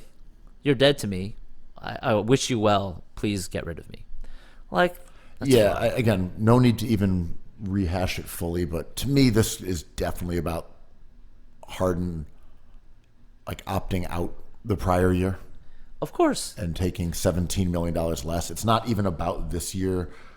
It's not where it started. Well, he took a pay cut with a promise, right? I'm going to take $17 million left, but you're going to get me that back next year. And like, totally, dude. And then they're like, actually, we're not. And he comes to the bargaining table being like, okay, I led the league in assists per game, and I made an MVP out of our guy, and I'm willing to take a back seat. Where's that money you promised me? Or anything. They didn't even, that was the thing. There wasn't even a contract. We don't even, like, the idea that like Harden didn't deserve a max. Well, okay, I don't think Harden thought he deserved a max. Right. There was no contract. I know, like, where was it? I think if you ask Jaylen Brown if he deserves that money, he'd be like, no, I am not the best player in the NBA, but it was available to me and I'm getting it. I'm not going to take a discount. Yeah, I don't think James Harden was there like, I need that deal that pays me $70 million in 4 years. I think he was like, dude, just pay me the Kyrie deal. You'll pay me $38 a year, $40 a year, whatever. And I'll take that late career, solid but not insane contract. I'm fine with that. And they were like, crickets. And he's the villain, so the reaction is like, oh, you're squeezing them for that money at the risk of my happiness as a sports fan?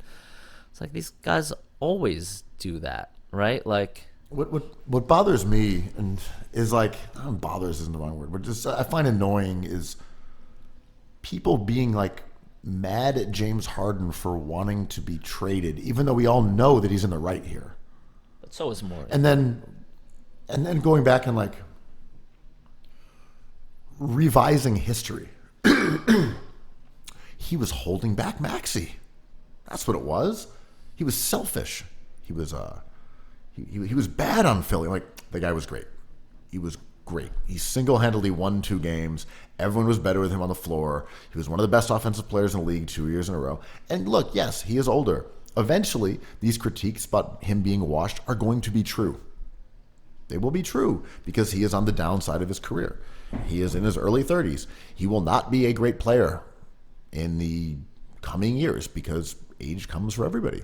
Yeah, and But up until right now, you are not going to rewrite history and say that this player who is spectacularly good while being super unselfish, taking a 3-time scoring champion and turning him into an assist leader is a bad guy or a bad teammate or selfish, or washed up. That's just not what happened.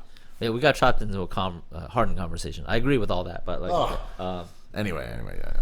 I mean, Well, we were talking mid-season tournament, and TBD. We'll see how this plays out. Another new addition for this year. They've added a in-game technical foul for flopping, and I believe there's a fine attached to it as well. They're really trying to get rid of flopping, and their first attempt was to say, "All right, we're going to review these later on and give you a fine." And now they're doing it right on the spot. They're calling it out in real time. They have a new gesture that's for it. Do you like this addition? sure, it's super funny.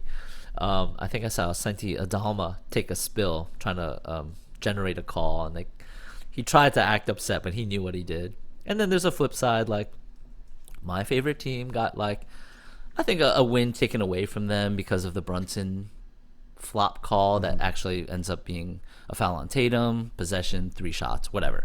Super fun. I love all this stuff. I think it's great. I think the more fallibility that the refs have, the more fun these games are. And it's not always going to go my way, but I love it. You know, I'm not a purist in many ways, but I will say things that I don't love sometimes in the NBA are things that have no place in regular pickup ball, right? For example, there's no such thing as an offensive foul in pickup ball. This isn't. You can run somebody over and be like, "Oh, come on, dude, check ball." There's no such thing as a charge. No one would ever take a charge. If someone posts up and does a hooking, throw it like a hooking call, puts their arm around you to hold you, you'd be like, dude, that's hooking, check ball. And maybe you'd argue, but there's no going the other direction. There's no being at least in any pickup during games. There's no having to leave early because your kid can't sleep. Let's talk about real. Oh, no, there's plenty of. No, I'm saying it more the other way around, right? I'm not saying the NBA doesn't have beers on the sideline with your friends like that. No, I know. I'm saying parts of the NBA game that aren't present in pickup ball. Those are the things that to me I'm because sounds like you're a big pickup ball is Free not fan. the purest. Well, it's not the biggest. I mean, I do love when we play pickup ball with threes. I mean, it's so annoying when it's Ice all ones. Cube's big three. It's so fucking whack. No, but I'm just saying the parts of the NBA game that I get and I understand that are part of that context of organized ball that I don't necessarily find as entertaining are drawing a foul. I don't have a problem with it. It's part of the game. I'm not they need to be no foul shots. I'm not going that direction. But the selling of a call and the flopping on defense are just things that do not exist in any sort of basketball outside of highly organized with refs with this kind of in a context of organized basketball. It's just not part of it anywhere else. But if you're not manipulating there's no the such thing as rules, flopping. you're not trying, right? Harden's genius is manipulating the parameters in which he has to perform, and he was the magician at selling calls. I think yes. And look, I am not saying there's anything wrong with playing by the rules that exist. I think flopping is a little bit of an anomaly in that, though. You see what I'm saying? Where it's I think if you drive in and you can draw fouls, then people need to figure out how to defend you without fouling. That's part of the game. These are the rules. But flopping, to me, is still on the outskirts of that. Yeah. Where it's the rules are against flopping. It's not that you're exploiting the rules. You're just exploiting the fact that there's a ref. Which is, I get it. It's part of the infrastructure. Yeah. But so, do you get what I mean, though? I don't have a problem with someone who's I've learned this move to get the guy in the air, and then he fouls me. Hey, you're playing with fouls, and that's valid. If you don't want to send this guy to the line, then stay on your feet. Yeah. Or stay in front of him, or keep your hands behind your back, or whatever it is. But flopping still is it's just tricking the ref versus doing something successfully on the court. I know it's tied to the rules, but that's just where I'm at. Yeah, like in baseball, Nelson Bin like framing the pitch, and they have like robots and cameras to make sure it's right. But like, we get into a dangerous tennis zone where it's like, if you know the true outcome of an action with computers, it takes some joy and heat away from, I think, the experience. But I'm also a nihilist, so like, win or lose, like, of course I have feelings about winning and losing, but like, it's super fun. Like when the Knicks lost that game one, like, that was a great game. My team lost, but like, Brunson did try to sell that call and he didn't get it, and they blamed him. And then the call in real time on the broadcast was like, Tatum fouled him. It should be 3 shots for Brunson. Instead, Tatum gets a free throw and possession, and Brunson gets a foul called on him and a fine. Well, that was a weird one because it was a foul on Tatum. Of course. He did stepped on his step foot. under Brunson, but Brunson also Yep. did sort of try to sell But the it. foul precedes But the action. So it's the initial action is the one you call. Yeah, they acknowledged they were wrong, Yeah. but that was a huge play. I mean, it turned a potential 3 shots and a technical foul shot. So it could have been, they could have had 4 shots, and then it became a technical going the other direction, like a potential 5-point swing with 6 minutes to go, and the Knicks up 2 or 3 at the time. Big play, Huge. Yeah. But overall, I guess my point is, I like the NBA trying to address this, and this seems to be the NBA's general approach, is that when there is outcry towards something, they try to tinker with the rules to make it less so, or at least so that people don't complain about it. And also this year, they've started instituting fines for players who sit out. They're really trying to crack down on guys sitting out for rest. But right away, we saw players like, Bradley Beal and Booker, guys sitting out early in the season for, quote, injuries or whatever. Yeah. So it is I don't think that's going to stop because because the object is what are to you win gonna the do? championship, and like, the NBA, I think, if I can step into my cynical side, isn't looking for a better product. They're looking for the best public relation and to sell the product. I agree. It's kind of the both things. Yeah, because they know there's no way to enforce the resting rule, but they want to tell us, they want to signal the virtue that they're trying to put the best product on the court that is very expensive. Yeah, they hate the fact that people are complaining about it. Right. They understand that, like, guys get hurt. When Booker sat out the second game of the season, people are like, well, this is going to really put their rules to the test. I'm like, I'm sorry. I'm not to give Devin Booker undue dog, but do you really think that he is sitting the second game of the season because he just wants to take a night off? Like, he's clearly fucking hurt. Yeah, he's like, he's obviously missed 2 out of 3 since. So that's what I'm saying. He was obviously hurt, and then the league is going to basically try to be pressuring guys who are hurt to play Can't enforce because of PR. No, you can't. cannot. But I mean, are we shaming Devin Booker for sitting game 2? And now, like, well, of course.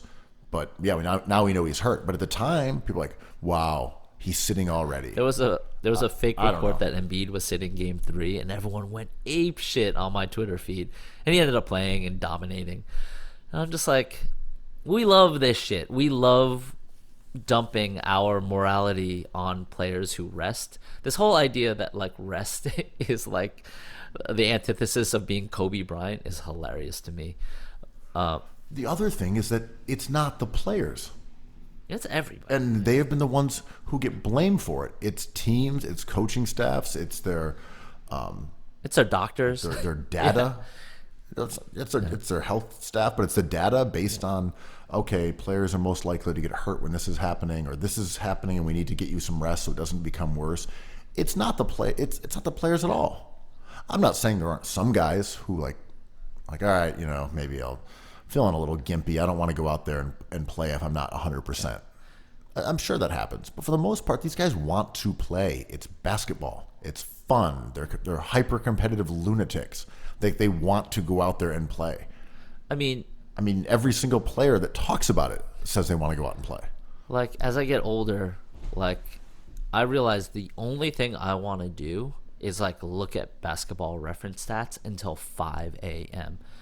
And the hardest thing for me to do is to turn it off and go to sleep. And my doctor says this. He's just like, yo, you're eating well, you're exercising.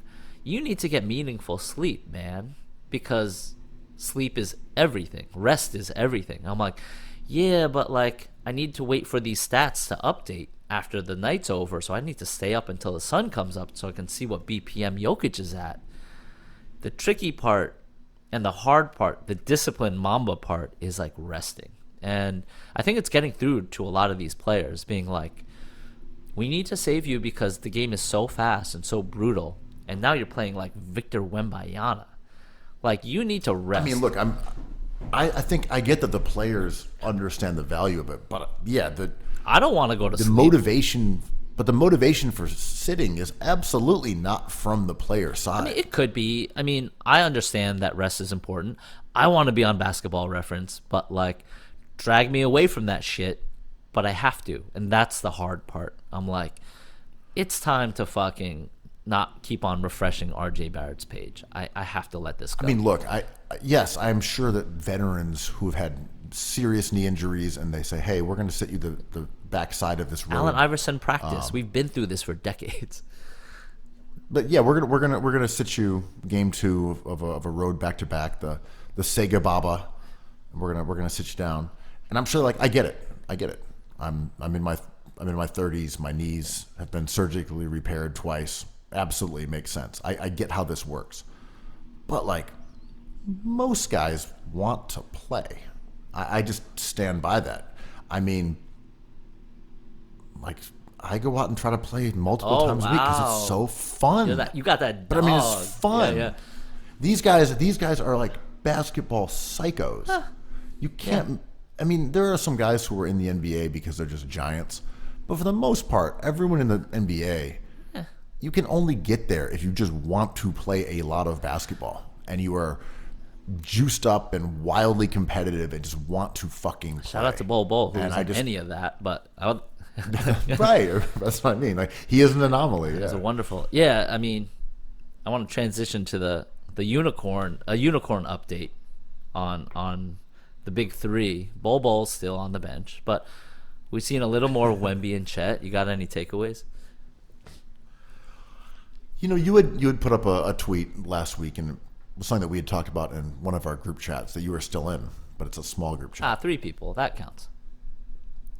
We were saying that, you know, Chet has probably been better than Wemby. I mean, he is one of the most efficient players who's ever played right now. Yeah, objectively. And if you look at advanced metrics, he's just, like, absolutely crushing it. Figuratively, not the better player. No, he's really fallen by the wayside in terms of the hype machine for, you know, the 2 rookies, and that makes sense. You know, his numbers aren't as impressive. Wemby's the man, for sure. But, you know, that said, you know, he's currently averaging 17, 7, and 3 on crazy efficiency, a 32% field goal percentage and a 56% 3-point percentage with 2.5 blocks a game. And if you compare that to Wemby, and this is the point that we're trying to make about Wemby here, Wemby's averaging 20 and 8, and, you know, slightly more scoring, but same amount of blocks, same amount of assists, and at a much, much lower efficiency. Like, pretty good, like a tick above average, which is obviously fantastic for a child. But Chet's just been outrageously good. But all that said... But the tweet was about usage, right? I mean, that's part of it. But I just saw when you were saying, you know, Chet has been better in terms of, like, if you look at the metrics. And that made me think about Wemby a bit, where if you looked at Wemby's profile statistically across the board, right? And you're like, all right, 20 points on, like, okay efficiency. Like, a little, like, good, solid, but not outstanding. One of the worst assist to turnover ratios I've ever seen. Still young. It's probably something like 3 turnovers to 1 assist. I mean, just obscenely bad. Mediocre rebounding. Like, 8, it's okay.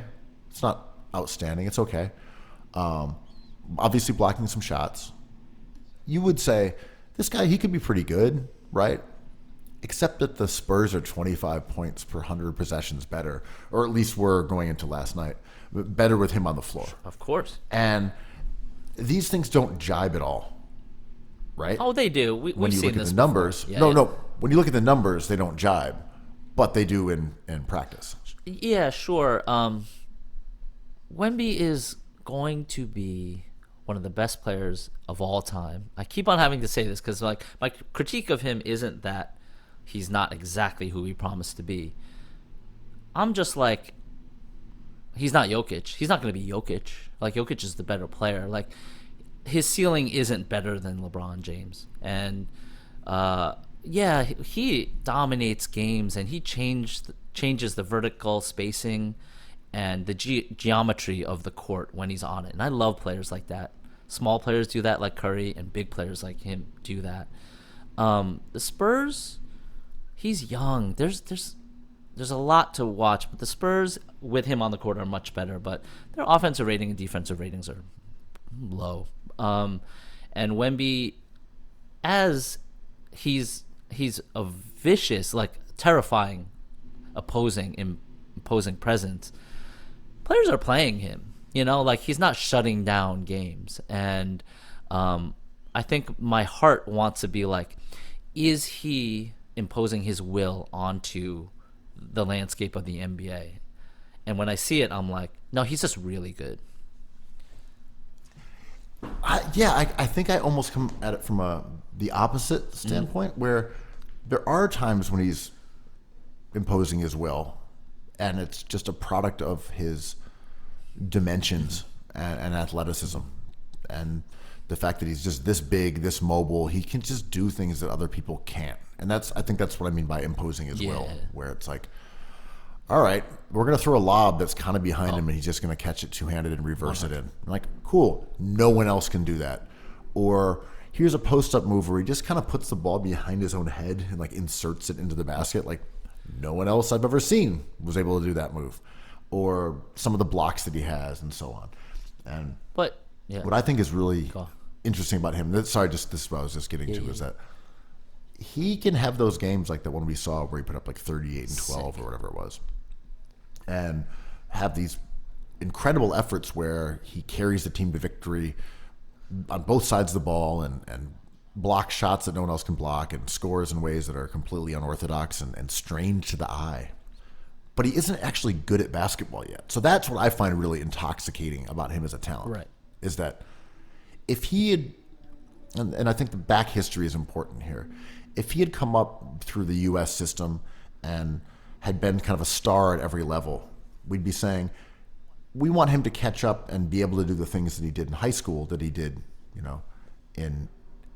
we want him to do the things in the pros that he did in college or did in high school. And Durant's a good example of that. He was a absolute phenomenal high school player. He went to college. He was phenomenal. And it took him a couple of years in the pros to be able to do those exact same things that he'd always been doing on this higher level. And then he successfully was able to do that and went on to being one of the greatest players ever. But Wemby's history is different because he's been a pro since he was like 13, 14 years old. So he was averaging 3 points a year, 6 points a year, 3 points, 6 points, 9 points. And then he had one big season where he was MVP and scored 20 a game. But he has basically no track record of doing the kind of things that star players do. Like, no track record at all. Like, he doesn't have like an ISO game necessarily. He doesn't have a real post game. He doesn't do any of the things that star players do. To your point earlier, he's not a great shooter. He's a 30% three-point shooter. It was like 27% last year.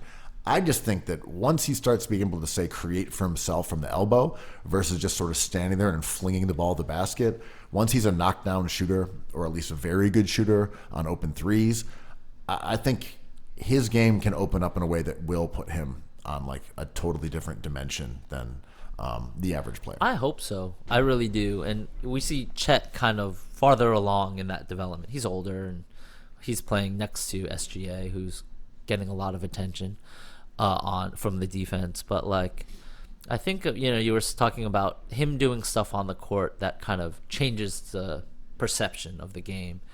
And I think of the great players that we have now, like Luka, Jokic, Curry, they all do those things, right? I remember that shot that Jokic shot against the Lakers in the playoffs where the clock was running down, everyone was covered, AD was on him, and Jokic just like hails up a rainbow three.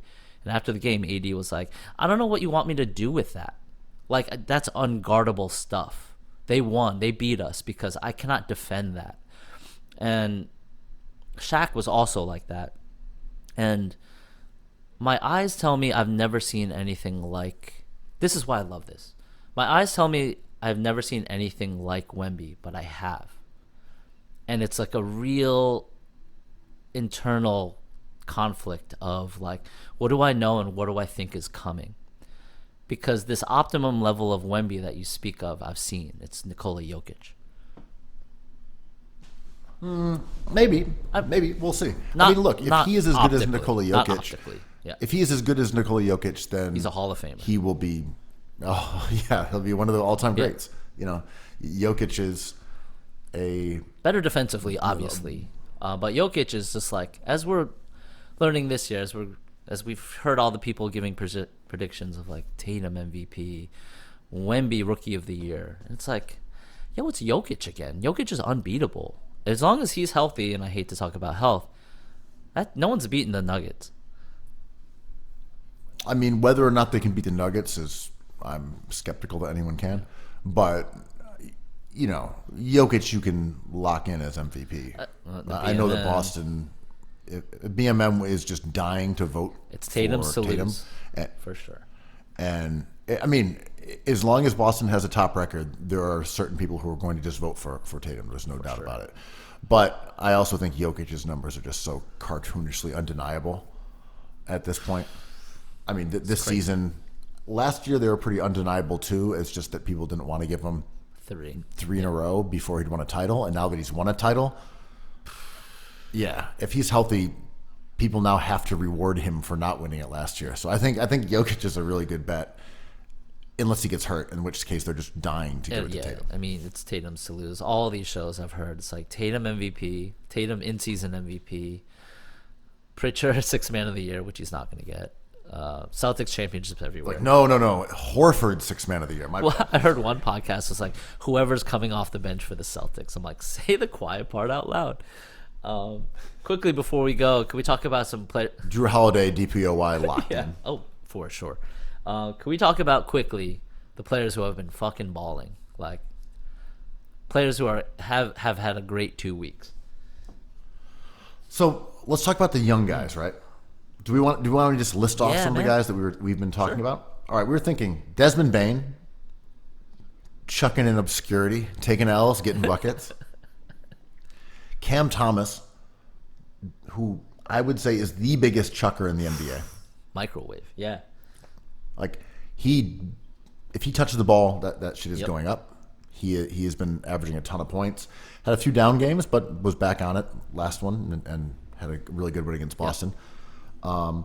Scotty Barnes, a guy who slumped last year after winning Rookie of the Year, but has been very good, and they're using him as a quasi point guard, which has kind of taken the role away from Siakam, I think, which is interesting. Yeah, are they going to deal Siakam? That's another conversation. I think they will, and I think he seems to be playing that exact kind of playmaking role that used to be Siakam's.